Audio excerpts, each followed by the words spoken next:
السلام علیکم ورحمۃ اللہ وبرکاتہ۔ ناظرین گرامی، ایک بہت اہم بات کی طرف توجہ دلانا چاہتا ہوں۔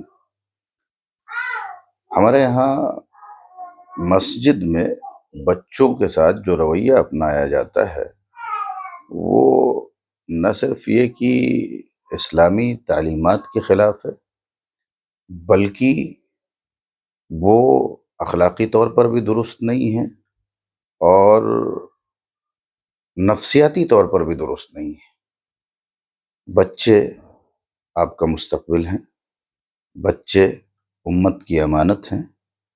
یہی بچے کل کو بڑے ہوں گے تو اس دین کے محافظ بنیں گے انشاءاللہ العزیز۔ بچے محبت کرنے کی چیز ہیں۔ رسول اکرم صلی اللہ علیہ وسلم بچوں کو گود میں اٹھایا کرتے تھے، سینے سے لگایا کرتے تھے، اپنے نواسوں کے ساتھ کھیلا کرتے تھے۔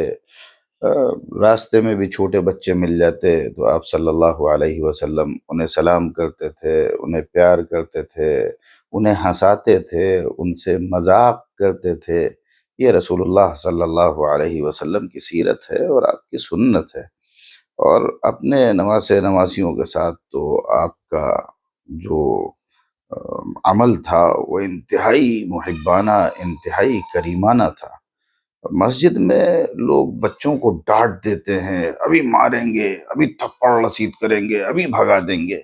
آپ ذرا سوچئے کہ بچہ شوق سے مسجد آیا ہے، کہیں اور نہیں گیا ہے، کسی وہ جوا کے اڈے پر نہیں گیا ہے، کھیل کے میدان میں نہیں گیا ہے، وہ گلیوں میں گھومتا بھٹکتا پھرتا، گالیاں بکتا، کچھ اور کام کرتا، وہ نہ کر کے وہ شوق سے مسجد آیا ہے۔ آپ اسے مسجد سے بھگا رہے ہیں، آپ اسے ڈانٹ رہے ہیں، یہ طریقہ درست نہیں ہے۔ اولاً تو یہ والدین کی ذمہ داری ہے کہ مائیں اہتمام سے اپنے بچوں کو تیار کریں، مسجد بھیجیں، مسجد کی عظمت پیدا کریں۔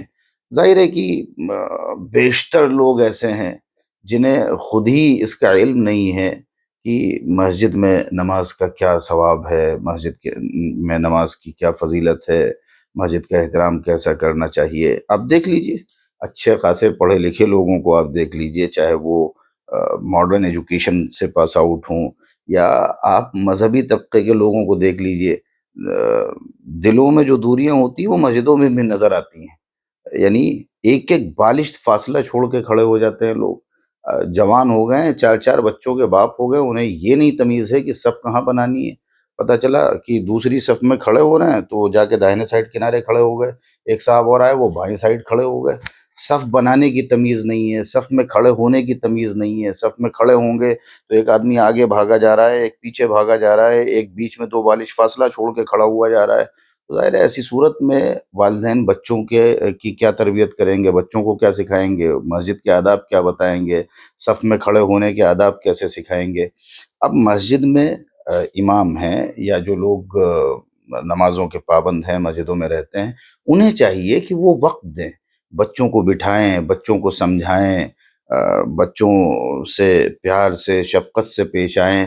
رسول اکرم صلی اللہ علیہ وسلم کے نواسے حضرات حسنین خطبے کے دوران کھیلتے ہوئے آپ کے سامنے پہنچ گئے۔ آپ صلی اللہ علیہ وسلم اپنے آپ کو روک نہیں پائے اور انہیں گود میں اٹھا لیا، انہیں ممبر پہ بلا لیا، اور آپ صلی اللہ علیہ وسلم نماز پڑھ رہے ہیں اور وہ کود کر کے آپ کی پیٹھ پر سوار ہو گئے۔ آپ نے سر اٹھایا اور بڑے اس سے اٹھا کر کے آپ کو زمین پر رکھا، اور اس کے بعد پھر آپ سجدے میں گئے، پھر وہ پیٹھ پہ سوار ہو گئے۔ ہمارے یہاں آج کا ماحول ہوتا تو پتہ نہیں اس بچے کو اٹھا کے پٹخا جاتا کہ مارا جاتا کہ اس کے ساتھ کیا کیا جاتا۔ ایک روایت میں تو ملتا ہے کہ امامہ بنت ابی العاص رسول اللہ صلی اللہ علیہ وسلم کے کندھے پر سوار تھی اور آپ نماز پڑھ رہے تھے۔ جب آپ رکوع سجدے میں جاتے تو آپ انہیں اتار کے زمین پہ بٹھا لیتے، اور پھر جب کھڑے ہوتے تو پھر گود میں لے لیتے، پھر کندھے پہ بٹھا لیتے۔ ایک روایت میں تو یہ بھی ملتا ہے۔ تو اس اعتبار سے بچوں کے ساتھ شفقت سے پیش آنا چاہیے، نرمی سے پیش آنا چاہیے، محبت سے پیش آنا چاہیے۔ ان کے ساتھ بیٹھنا چاہیے، وقت دینا چاہیے، انہیں سمجھانا چاہیے، انہیں مسجد کا تقدس سکھانا چاہیے، انہیں مسجد کا احترام سکھانا چاہیے، انہیں مسجد سے دور نہیں کرنا چاہیے، انہیں بددل نہیں کرنا چاہیے، مسجد جانے کا شوق دلانا چاہیے۔ 7 سال کے بچہ جب 7 سال کا ہو جائے تو حکم دیا گیا ہے اس کے ولی کو کہ اسے نماز کا حکم دو، یعنی اب اس کو آپ مسجد ساتھ لے جائیں گے۔ اس سے چھوٹے بچے بھی ہوتے ہیں، ان کو بھی اگر آپ سمجھا رہے ہیں، سدھا رہے ہیں اور تربیت کر رہے ہیں اور اپنے ساتھ لے جا کر کے صف میں کھڑا کر رہے ہیں، تو قطعاً نہ آپ کی صف خراب ہوگی، نہ آپ کے نماز پہ کوئی فساد کا حکم لاگو ہوگا۔ بہتر یہ ہے کہ جو بچہ پاکی اور ناپاکی کا اور کی تمیز رکھتا ہو، شور و شغب نہ کرتا ہو، تربیت ہوئی ہو اچھی، اس کو بڑوں کی صف میں کھڑا کیا جائے، ورنہ قاعدہ یہ ہے کہ بچوں کی صف پیچھے بنائی جائے۔ لیکن اگر کوئی اپنے ساتھ اپنے بچے کو کھڑا کر لیتا ہے تو اس میں کوئی ایسی حرج کی اور قباحت کی بات نہیں ہے، بجائے اس کے یہ کرنے کہ آپ اسے بھگا رہے ہیں، آپ اسے ڈانٹ رہے ہیں، آپ اس پر چیخ رہے ہیں، آپ اس کو دور کر رہے ہیں۔ شوق دلانا چاہیے۔ جو مسجد کی کمیٹیاں ہیں انہیں تو اس طرح کی اسکیم چلانی چاہیے کہ جو بچہ فجر کی نماز اتنے دن پابندی سے پڑھے گا اسے یہ انعام ملے گا، مثلا جو بچہ پوری نماز میں خاموش رہے گا اور اچھے سے سکون سے نماز پڑھے گا اسے یہ انعام ملے گا۔ یا ہفتے میں یا کسی دن بچوں کا حلقہ لگائیے، انہیں بتائیے کہ مسجد کے آداب کیا ہیں، مسجد کا احترام کیا ہے، معاشرے میں مسجد کا مقام کیا ہے، اور مسجد جانے کے فائدے کیا ہیں، مسجد کے ساتھ کیسا معاملہ کرنا چاہیے۔ جب ہم نماز پڑھتے ہیں تو اس کا مطلب کیا ہوتا ہے، ہم اللہ کے سامنے کھڑے ہوتے ہیں، دوڑنا نہیں چاہیے، بھاگنا، یہ بچوں کو سکھانے کی چیز ہے۔ یہ ڈانٹ ڈپٹ کا عمل اور سختی اور چیخنا اور پکارنا، بہت سے لوگ ہوتے ہیں ادھر سلام پھیرا اور ادھر بس چیخ پڑے، یہ کیا کر رہے ہو؟ یہ اس لیے کہ آپ کو دین کا صحیح علم نہیں ہے، آپ نہیں جانتے ہیں۔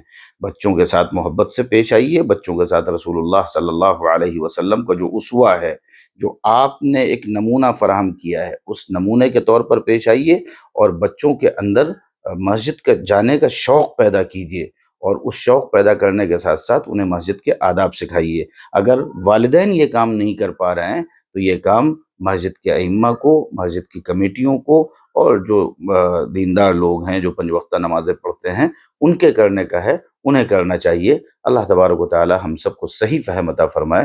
جزاکم اللہ۔